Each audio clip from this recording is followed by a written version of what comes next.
Olá, está começando agora mais uma edição do Alesc em Dia, com as principais informações do Parlamento Catarinense.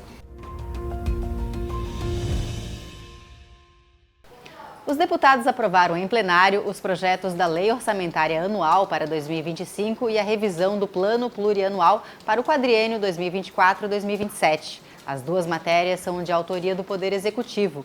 Para o ano que vem, o governo estimou uma receita de 52 bilhões de reais, quase 10% maior que em relação a 2024.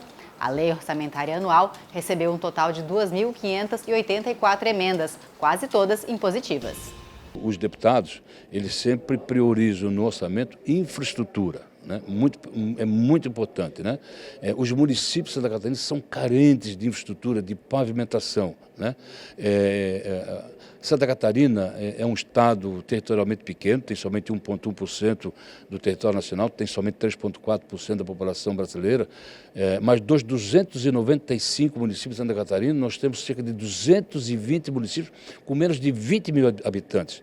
Então são pequenos e médios municípios que têm uma necessidade enorme de pavimentação, de dar condição à sua população de trafegar em cima de um calçamento, em cima de uma pavimentação.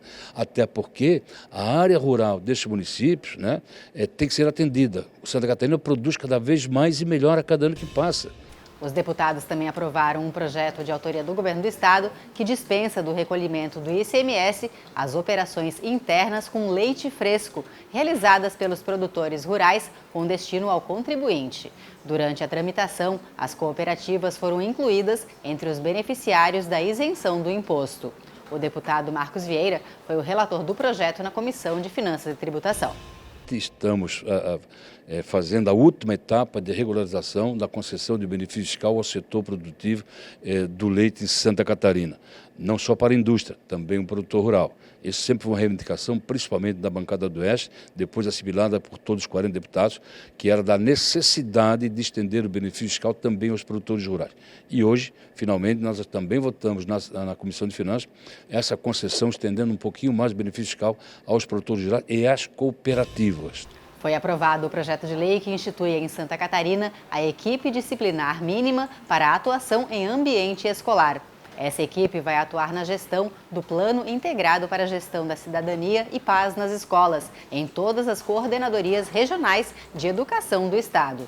A equipe será composta por um psicólogo, um coordenador pedagógico, um assistente social, um professor e um gestor de segurança, proveniente da reserva remunerada do programa Escola Mais Segura.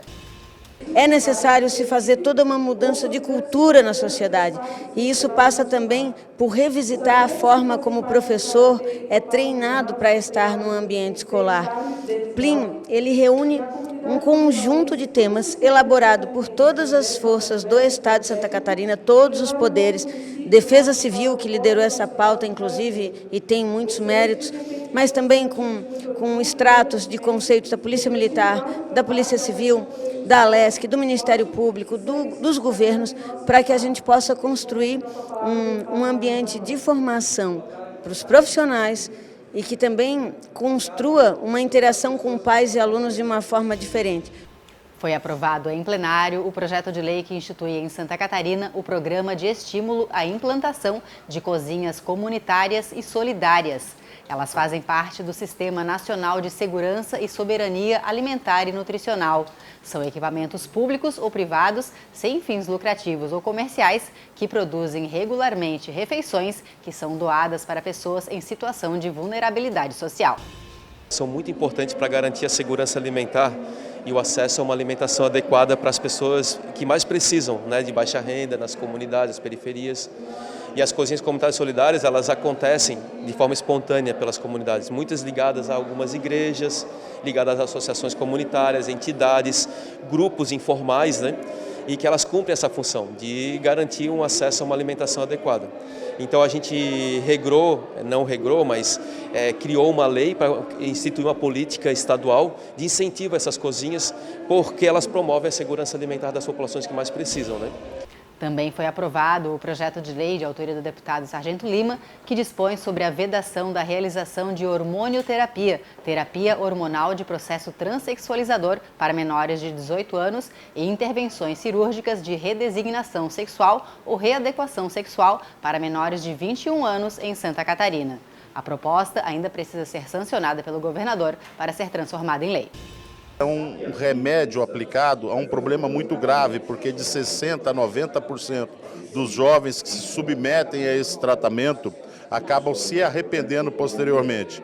Isso traz uma série de malefícios para essas crianças e pré-adolescentes, adolescentes. Os deputados da Comissão de Meio Ambiente e Desenvolvimento Sustentável realizaram na última reunião do ano um debate ampliado sobre os campos de altitude em Santa Catarina.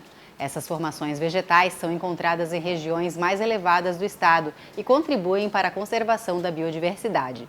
Representantes de entidades trouxeram questionamentos quanto às definições dos campos de altitude na legislação catarinense, que divergem do que diz a lei federal.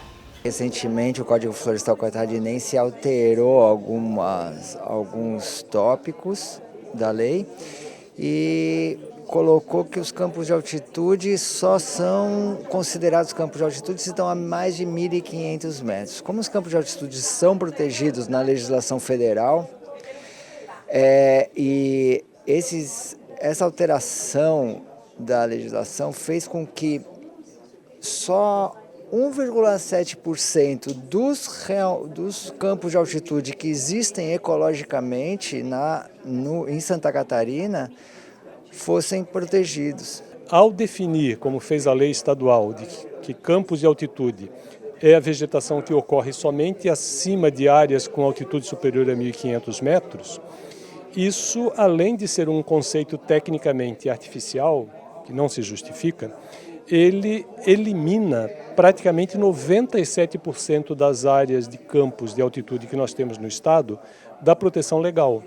E isso implica que a conversão dessas áreas pode ocorrer de forma muito rápida, gerando um enorme prejuízo para o estado. Júnior Cardoso, do PRD, Partido Renovação Democrática, assumiu nesta quarta-feira uma cadeira na Assembleia Legislativa de Santa Catarina. Pastor da Igreja Assembleia de Deus, Júnior Cardoso renunciou ao cargo de vice-prefeito do município de Camboriú para se tornar deputado estadual na vaga aberta com a renúncia do deputado Egídio Ferrari, do PL, que se elegeu prefeito de Blumenau. Júnior Cardoso é formado em Direito e Teologia e há mais de 30 anos atua profissionalmente na área da saúde, exercendo atividades no ramo farmacêutico. Familiares e amigos participaram da cerimônia de posse realizada no plenário da Alesc. Estamos ingressando aqui para defender não somente a nossa cidade, trabalhar muito, mas por todo o estado de Santa Catarina, com uma bandeira muito principal que é a educação e saúde, que são coisas que me identifico ao longo dos anos, até por conta da minha profissão. Então vamos estar aqui muito vigilantes, trabalhando muito pelo nosso povo. Na última sessão ordinária do ano, o presidente da Alesc, Mauro de Nadal, do MDB, fez um balanço da gestão de 2 anos à frente do Legislativo Estadual. Nesse período, Nadal chegou a assumir durante uma semana o cargo de governador em exercício, período em que atuou na distribuição de emendas parlamentares indicadas pelas bancadas regionais. Nadal destacou também iniciativas como o Alesc Itinerante, que levou o parlamento para 5 diferentes regiões do estado, aproximando o legislativo da população. O balanço que a gente faz nesses 2 anos foram 2 anos assim, de muito comprometimento com a sociedade. Nós conseguimos tornar a nossa Assembleia mais humana, mais próxima do cidadão de Santa Catarina. E os grandes exemplos disso foram justamente as nossas itinerantes, que levamos o parlamento ao encontro do cidadão catarinense, permitindo com que esse cidadão, através de entidades, pudesse manifestar as suas expectativas para as suas regiões. Então, o legado maior é a humanização da casa e a presença da casa na vida do catarinense. O Alesc em Dia fica por aqui. Mais informações sobre as atividades da Assembleia Legislativa você encontra nas redes sociais e na agência de notícias do Parlamento. Até a próxima!